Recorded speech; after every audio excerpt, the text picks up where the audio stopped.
Hi friends, Pahalgam ఉగ్రవాద దాడిలో మరణించిన 26 మంది అమాయక భారతీయుల చితికి ఇంకా నిప్పులు చల్లారలేదు.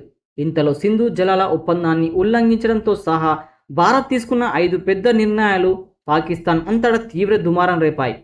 మరోవైపు పాకిస్తాన్ మాజీ కెప్టెన్ షాహిద్ అఫ్రిది బాధపడకుండా ఈ ఉగ్రవాదం దాడికి రుజువు కావాలని తనలోని అక్కసును వెళ్ళగక్కాడు.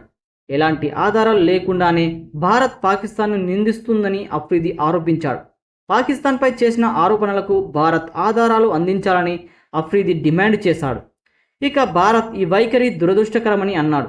రెండు దేశాల మధ్య చర్చలను ప్రోత్సహించడం గురించి మాట్లాడుతూ చర్చల ద్వారా మాత్రమే పాకిస్తాన్ భారత్ మధ్య గొడవలను తగ్గించగలమని అఫ్రిది చెప్పుకొచ్చాడు. ఈ ఘటన తర్వాత భారత్ పాకిస్తాన్ మధ్య గొడవలు పెరిగింది. పాకిస్తాన్తో భారత్ అనేక సంబంధాలను తెంచుకుంది. కాశ్మీర్లో జరిగిన ప్రాణ నష్టంపై అఫ్రిది వింతగా విచారం వ్యక్తం చేశాడు. రెండు దేశాలు మాట్లాడుకోవాలని అఫ్రిది చెప్పుకొచ్చాడు.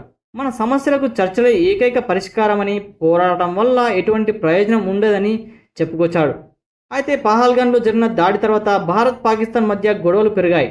ఈ దాడిలో 26 మంది పర్యాటకులు ప్రాణాలు కోల్పోయారు. పాకిస్తాన్తో జలాల పంపకం ఒప్పందాన్ని భారత్ రద్దు చేసుకుంది. భారత్ కూడా పాకిస్తాన్తో సరిహద్దును మూసేసింది. దీంతో పాటు పాకిస్తాన్ వీసాలను కూడా భారత్ రద్దు చేసింది. పాకిస్తాన్ కూడా భారతీయుల వీసాలను రద్దు చేసింది.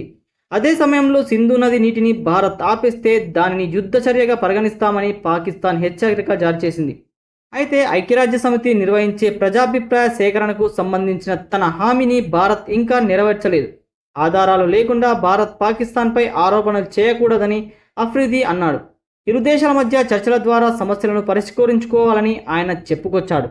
ఫ్రెండ్స్, మరి ఈ విషయంపై మీరేమంటారో కామెంట్ బాక్స్లో కామెంట్ చేయండి.